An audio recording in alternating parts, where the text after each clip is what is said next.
Get down to more important things, Professor. Did you hear that a group of climate warriors have, with the help of thermal imaging, they have been going around to coal mines, and they've discovered that a coal mine in New South Wales, somewhere near Newcastle, closed down for some 30 years, has been emitting methane, and they want something done about it. And they want an audit of all coal mines, open and closed, to see where what can be done about the... Well, number one, can anything be done about methane coming out of old coal mines? Well, old coal mines have got dumps of waste rock and chitta, which is material that might be from a coal seam that's 10 centimetres thick. And coal contains a lot of methane. Mm-hmm. And when you mine the coal, you have to ventilate the mine of the methane, otherwise it's a potential explosion. And the second thing you do is when you leave that waste at the surface, then it naturally breaks down, physically breaks down and emits methane. Now, one of the ways that we use to find oil deposits is to look at the natural methane emissions, and coal seams do the same. They naturally emit methane. So the study is flawed from the start because they don't compensate for the natural emissions that you get coming up through the rocks. Now, the methane molecule is fairly small. It can move through solid rock. It can move up fractures. It can move through pores. It's often in the water, in the groundwater. So it's naturally occurring. Oh, yes, of course it is. Yeah. And I think these groups are actually anti-nature. They claim they're environmental, but they're not. And you look at some of the solutions that they want to put forward to using methane for a source of energy, and they look at wind and solar. Now, if you look at wind and solar, what that does to the environment is worse than any mine would do, than any clear felling would do. The loss of habitat, the loss of the flora and fauna is just appalling. It's even worse for offshore wind, and this is where you can't see the carnage. Can't we get this through to either them or, better still, the general public to stop all this nonsense? I think the only way we'll get it through is when our energy costs go up even more. They've gone up tenfold in the last 30 years. Yes. We once had cheap and reliable energy, and I think when the hip pocket really, really becomes light and people hurt, then they'll say, well, wait a minute, isn't there a better way? And the better way is the way that's taken a couple of thousand years to evolve. And that's using coal, that's using gas, that's using nuclear, that's using hydro. Yeah. Hydro in this country we really can't use because we don't have the topography and we don't have the high rainfalls. We can have small hydro plants, but we can't have the sort of hydro plants that some countries have where they're 5 gigawatt hydro plants, as they've got in parts of South America. How does pumped hydro work? It doesn't. I love this ban. The principle of pumped hydro is ridiculous because the claim is that when we're generating solar and wind electricity, we use the extra electricity to pump water from low altitude up to high altitude. Now, we lose energy with friction, but the real problem is that when people are not using large amounts of electricity out of peak hour, such as at night time, we don't have wind energy. We don't have solar energy. Yeah. So the whole thing is a fallacy to start with, but it was a wonderful political ploy to make people look as if they're good. I just, it's beyond belief. What's this business of, I take it that oxygen can only be created through photosynthesis. Is that right? Yes, oxygen, once you have oxygen in an atmosphere, it means you have life. Now, people talk about the lungs of the planet being the Amazon. Yeah. That's fallacious for two reasons. Firstly, the amount of oxygen that's emitted by phytoplankton or floating green slime is far more than the Amazon emits. And the second thing is that in our lungs we breathe in oxygen and breathe out carbon dioxide. Right. The Amazon does the exact opposite. It breathes in carbon dioxide and breathes out oxygen. Well, that sounds like a perfect partnership. That sounds wonderful. It's scientifically wrong. It's emotional. And we can calculate quite easily the amount of oxygen that we emit from forests and grasslands and crops. And we can also calculate the amount that we absorb. And if you do that for the continent of Australia, we absorb more carbon dioxide than we emit. So we're already at net zero. Yeah, well, that's a piece of news they don't want to hear. Of course not, because data and logic don't fit the narrative. Okay, well, how this oxygen that they've discovered bubbling from the bottom of a deep part of the Pacific Ocean, they say that there are metal nodules that are emitting oxygen, which is bubbling up. Now, where is that coming from? These are redox reactions, reduction oxidation reactions, and these are reactions where you shift around electrons and where you can either use oxygen or emit oxygen. Yeah. So if you've got an oxidation reaction, like the rusting of iron, you absorb oxygen and chemically bind it as the patina on the steel. If you have a reduction reaction, then you have no need for the oxygen and you lose it. Now, there are some very strong reductants around, things like hydrogen, methane, sulfur compounds. A lot of those exist on the floor of the ocean. So we have redox reactions going on all the time. You have them going on in your stomach. That's one of the major reasons for digestion. You breathe in an oxidative air, but in your stomach, it's quite reducing. It seems to me that it is so magical that it all works. It's like a piece of very complicated jigsaw puzzle that most of us don't ever contemplate or try to even understand. But it's just a miracle that it all works. Well, you used the word miracle. I've often thought that if God wanted to be really clever and create a planet, he would just create the electron and sit back and watch what happened. Because when you digest food, you transfer electrons. When you talk or give a thought or suffer pain or whatever, you're transferring electrons.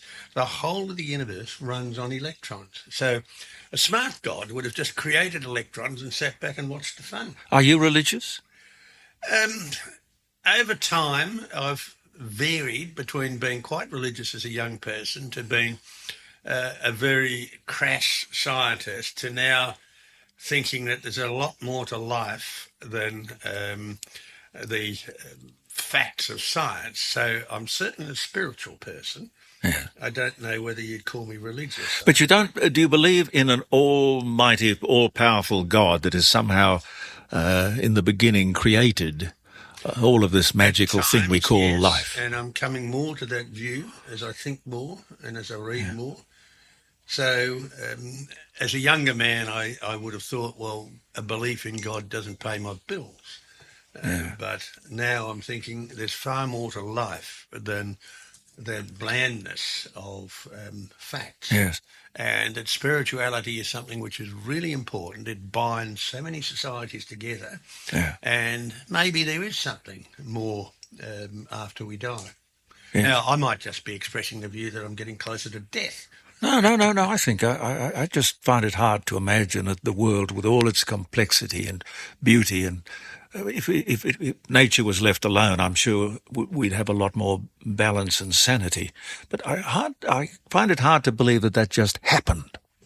Yes, I do too, even though you see evidence in my field of science, which goes into deep time, where things have just happened. Without rhyme or reason. But you can't have we look at the world, which is a very complicated thing, and there are people who say, well, there's no architect. There was no architect. But you look at a building and you say to that same person, can you imagine that building evolved? It just happened. One morning, it was there. He wouldn't believe you. I mean, he'd say, no, it had an architect, it had a builder, it had a surveyor, it had all sorts of things going on. That's a very common argument that's used. Yes. The complexity of life and the fact that you need a guiding hand. Yes. But again, I see when you look at the history of the planet and you look at the evolution, you have one thing on your side, that four-letter word called time. And you can actually have an evolution from one into the other. And we see an evolution of the rocks in the planet. They see an evolution of the atmosphere. We're on our third atmosphere now. We see an evolution of life. So we don't necessarily need a guiding hand for that. John Howard's going to ring in a couple of minutes, I hope. I hope you'll... Well, it's his birthday. It is his birthday, yes. I hope he hasn't forgotten. But talking about the world and its complexity... if you enjoy a glass of wine, it says here, thank the asteroid that killed the dinosaurs. I don't see the connection. Scientists say the extinction of the ancient reptile paved the way for grapes to spread. Without dinosaurs to trample on trees, vine plants such as grapes flourished. The next time you crack open a bottle of wine, it could be worth raising a glass to the dinosaurs. Do you think there's any truth in that? Well, we have an evolution of plants over time. When they first appeared, terrestrial land plants first appeared 470 million years ago. Yeah. And they've been evolving ever since. And we've had the flowering plants, the angiosperms, etc., come along a bit later. But the interesting thing about that is the extinction of dinosaurs is not as simple as we think it is. And there's something wonderfully evocative about a dirty big asteroid heading for Texas. It missed, it hit Mexico, and written on it is dead dinosaur. And that hit salt deposits and put all sorts of chemicals into the atmosphere, mainly sulfur chemicals, which killed off vegetation and made the air unbreathable, and the dinosaurs dropped dead. There's something really evocative about that. But there is another theory which we hear very little about, and that is massive volcanicity on India giving us the Deccan traps. And that sort of volcanicity, the basalt volcanicity, puts a lot of sulfur dioxide into the atmosphere as well as carbon dioxide, and the same process might have occurred. Now, the dating of when dinosaurs died is a bit equivocal, because after that asteroid hit Mexico, we still find dinosaur fossils going about 300,000 years after that period of time, which puts us into the Deccan traps. So, like all great scientific theories, there are alternative theories. And the theory might be that the dinosaurs were wiped out by a volcano rather than an asteroid impact. Doesn't matter if you're a dinosaur, you're dead. We've got plenty of dinosaurs still on planet Earth, and we call them birds. Yeah. And hard to imagine, you know, a huge thing, a dinosaur, and a little tiny frail. Well, not all of them were huge, and not all of them were big with massive bones, 18 inches across or so. Birds have hollow bones for obvious reasons, and many of the dinosaurs had hollow bones, and there were the intermediary dinosaurs that were found in a quarry in Germany, and these have got all the features of birds but all the features of dinosaurs. But how do you evolve hollow bones? Because, well, you've got to have hollow bones because flying, and an integral part of flying is not being too heavy. That's exactly right. So how would you evolve? How would you know you need hollow bones, but how does that create them? Well, the actual process always goes down to this impossible argument of an intermediate species. And somewhere between the hollow-boned bird dinosaur, the Archaeopteryx, and dinosaurs, we have other intermediate species. So these are gradual changes, and we can see them with modern life. But with ancient life, the chance of getting preserved as a bird fossil or a terrestrial fossil are very, very slim indeed. And the only place to see these gradual changes and evolutionary changes are floating planktonic organisms, and they can change with 1 or 2 degree Celsius temperature change of the surface ocean waters. You get another species forming. And we actually use that to look at climate change, the very rapid cyclical changes of floating organisms. So these evolutionary changes can be very rapid, and they can be very slight, but cumulatively you get a significant change. Now, you wonder about the evolution of humans. We had the disappearance of human species during the last cold period of time, the last glaciation.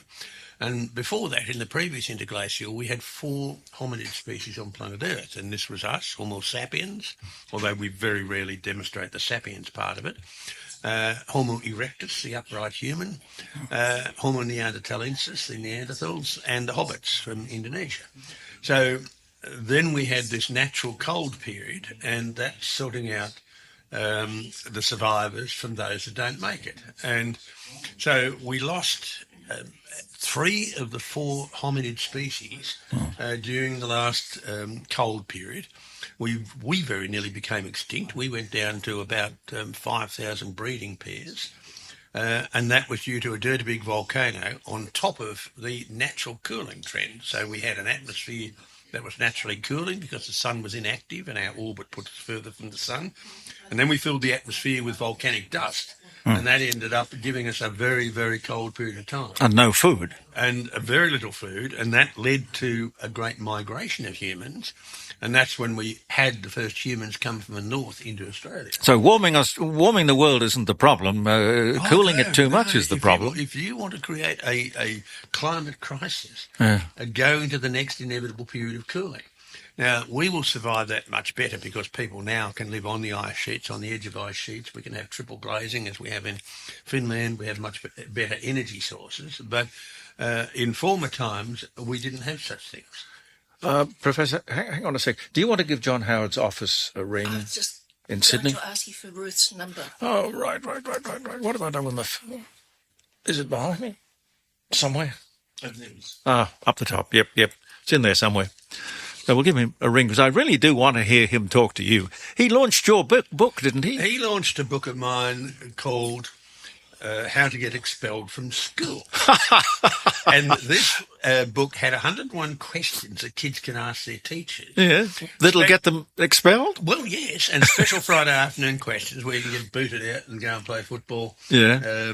And questions where you can corner the teacher and show that he's an ideologue and doesn't have any knowledge. And he launched that book in Sydney. I think it was an IPA function, Institute of Public Affairs function. Anyway, the ABC were there with their cameras and they wanted a gotcha moment. And they wanted to argue that he was supporting kids getting kicked out of school, etc.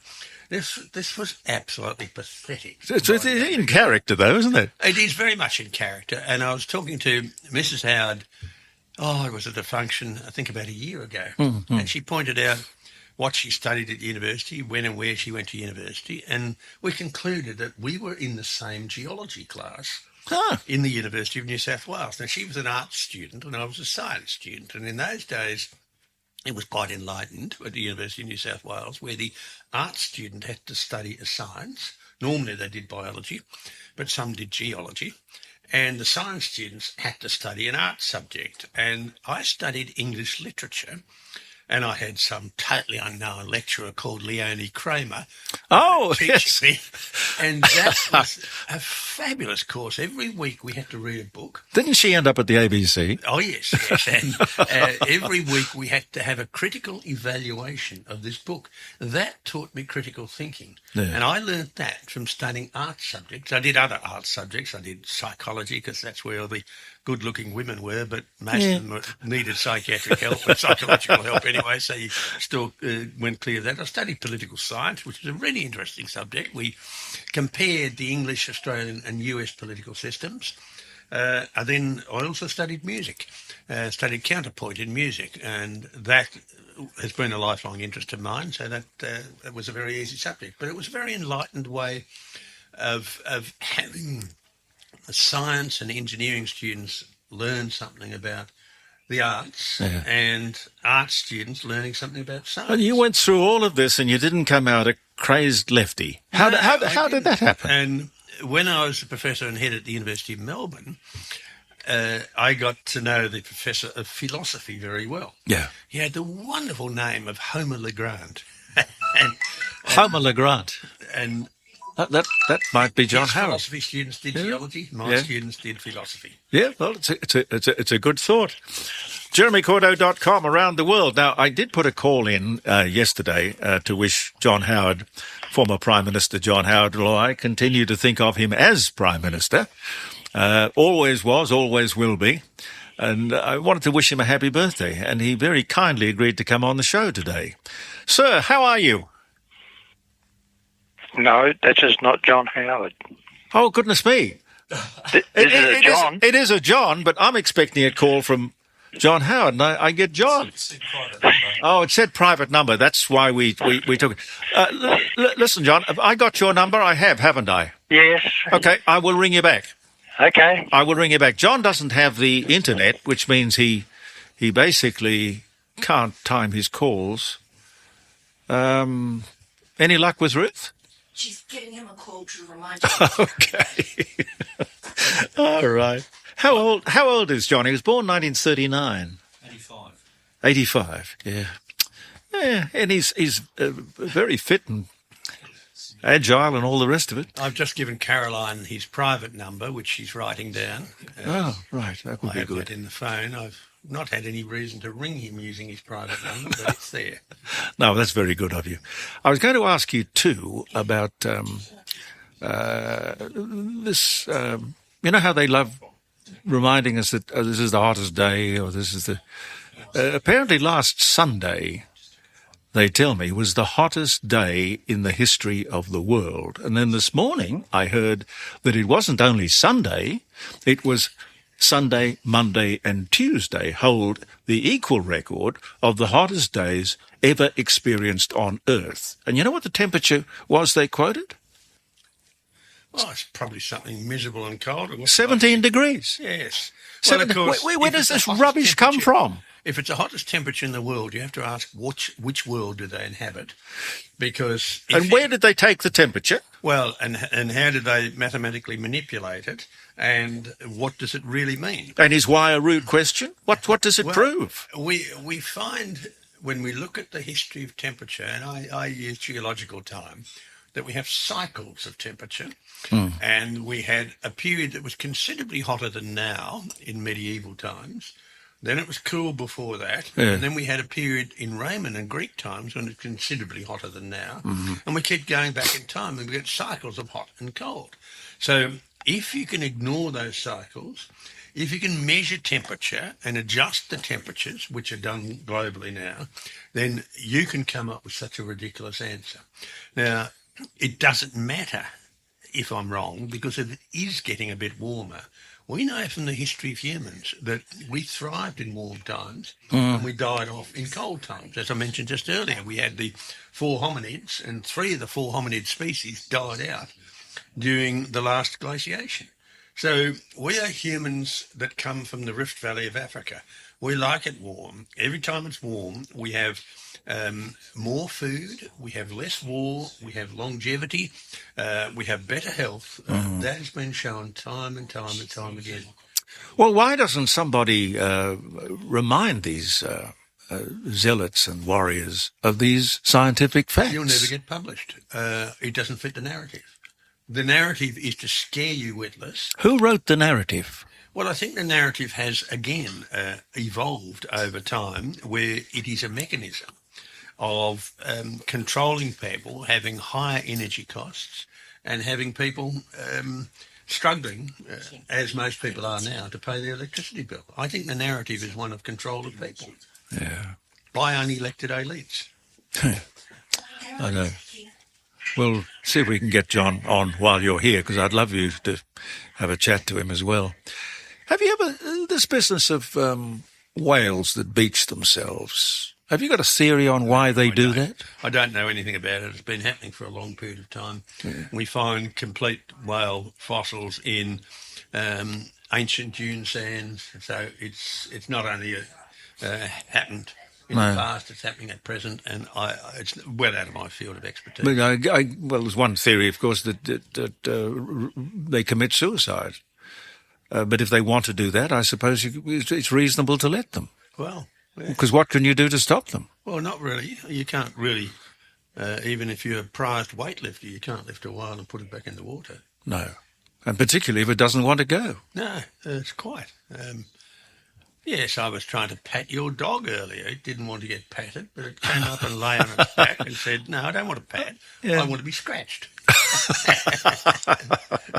Yes, of simple needs they are. Yes. You're going off to Queensland next week? I'm going to the gas fields in Roma and Wandoan. So I fly to Brisbane, then there's a Rex flight up to Roma. Yeah. And it's an interesting flight because all of those in the gas industry pay very, very high prices. This might be John. Is that the great John Howard? Jeremy, I'm sorry I'm ringing a little later. No, it's fine. Look, I just wanted to wish you a happy birthday and say I miss those wonderful talks we used to have over the years. I love them a lot. They were great. you're still going strong with your online program? Yeah, no, I think it was sort of a discovery of the modern technology that it's just such a simple thing to broadcast to the world, in fact, from the dining room table. I've got Professor Ian Plimer sitting at the dining room table. Oh, I know the man who sort of annoys the climate zealots. But he talks so much wonderful sense, a little bit like you as Prime Minister.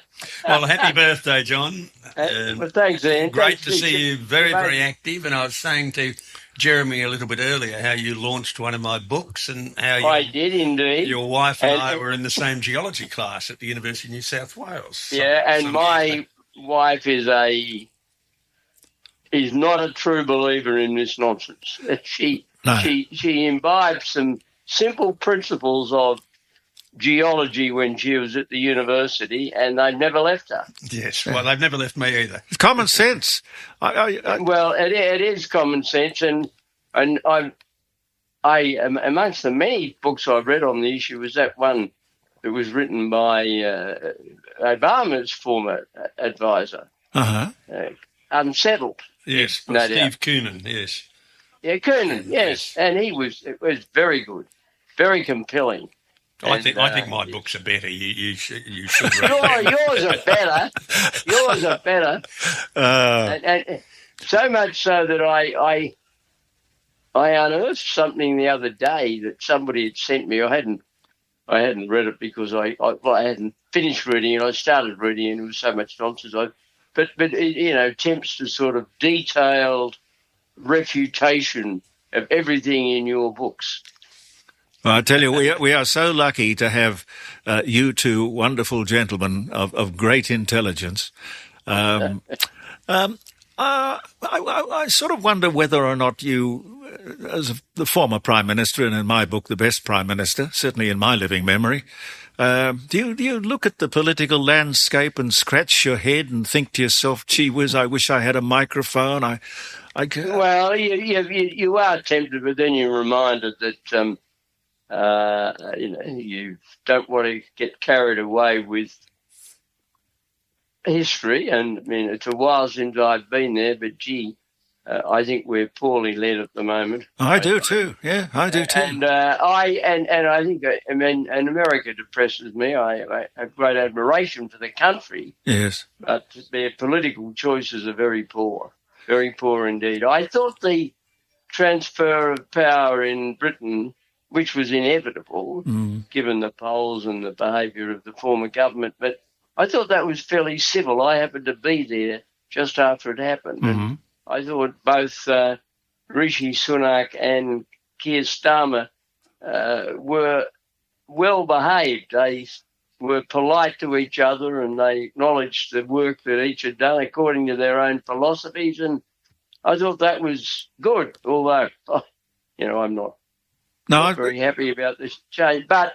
I mean, you have political differences, but I think one of the problems at the moment is it's not being conducted in a very civil fashion, and people just forget the fact that politics is, above everything else, a contest of ideas. Yes. And you've got to argue your case, and you've got to reply to the criticism. And I don't think those who are embarked upon this road to climate ruin that we're embarked on at the moment understand that. And people have just accepted the claptrap, and yes, and that's all the more reason why it's got to be resisted. And this is why they won't debate me, because I use facts, and these are validated, and they will never debate me. They'll never stand up in public, because theirs is an ideology. Mine are conclusions based on facts, which have been demonstrated time and time again. Yeah, I agree. I mean, it's shameless that the ABC doesn't embrace Professor Plimer as an authority on the subject and at least listen to the other side and debate him, but they won't do it. Fascinating. No, they won't. What do you think, sir, of the three flags behind the Prime Minister? Ridiculous. I don't mean any offence, but nobody voted for three flags. We got one flag. Exactly. I strongly object to that, and I think the silent majority of the public strongly resents, and I hope if there's a change of government, those other two flags will disappear, not out of disrespect to the people they're meant to represent, but simply we have one national flag, and Yes. we can't have you can't have patriotic schizophrenia. No, and you can't have a house divided against itself. It can't Oh, stand, as they say. It's just ridiculous. Yeah, and I don't think there's another country in the world. And you, I mean, I go to these football matches, particularly international rugby games. I know a lot of you South Australians don't follow. Oh, rugby hang on a very tick, closely. I'm a huge supporter of rugby. I'm going to Yeah, I know, you watch you this come game originally, at the end. you come originally from a rugby playing part of Australia. I know that. Yes. But, it's just ridiculous. You got 3 flags for Australia, and Yeah. you're playing. You're playing France or England or Scotland, and they got 1. Yeah, I think there's a flag act which is pretty prescriptive. I'm sure that there's something in that flag act which would prevent an elected government deciding to introduce. Yeah, well, no, they can't. I mean, what they will say is, we haven't altered the status of the Australian flag. We're just flying these other 2 out of courtesy. Well, Yeah, and what about the welcome to country? Do you tolerate that? Or? Well, it's overdone. Yes. I think there's a place for it on certain occasions. I'm not completely against it in that sense, but it's a long time ago when I was Prime Minister. I used to occasionally do something like that on a particular occasion, a special event, and that I get the feeling that the public feels that it's overdone. Well, since you left the political scene, this woke business has crept in. What the hell do we do with that? Well, you just have to resist it in your own way when the opportunity arises. Well, and there are plenty of opportunities. They arise, and you just correct people and say, "Well, that's not true," and you resist the excesses. I know. The worst thing to do with development such as that is to give in and say, "Oh, well, what's the point of arguing?" Yeah. That's exactly what the promoters of it want you to do. Yep. Are you writing a book at the moment? No, I've done 3, and I'm not moved to write another one. If I change my mind, I'll let you know. But Please do. 3 is enough at the moment. Yes. Well, please give my love to Mrs. Howard and to you, Carolyn, and please to your wife, Caroline. Yes, and we miss you. We miss you very much. Well, that's very, very kind of you, and Ian, good to talk to you. Sorry, I'm tardy. Okay. I was late. No, not at all. Fine. Thank you, John. Thanks, Jeremy. Bye-bye. Bye. Bye, and cheers. John Howard. He sounds wonderful, doesn't he? Sounds very fit and well for someone of his age. Yes. And I think there's a lesson in that. He's kept his brain very active. Yes. Upon retirement, writing 3 books is no mean effort, and he's very active intellectually. Yep. He writes articles. I occasionally read him in Quadrant, and he makes many speeches. Yeah. Quadrant had a wonderful article the other day, I think it was Monday, by Tony Abbott. So I think for anyone who's approaching retirement, I think you should think about keeping your brain active and your body active. I wonder whether he looks back on that little period of his political history where he had the opportunity to anoint Peter Costello and just leave him in the prime ministership with enough time for him to make an impression before the next election. And I've read books where they say if he had done that, the Liberals probably would still be in power. Well, that's speculative, but I think it's very hard when you're a Prime Minister, and especially a very good Prime Minister, to pass the power to someone else. I think that's very hard to do. And Joe Biden found it difficult. well, he hasn't been a very good leader. No.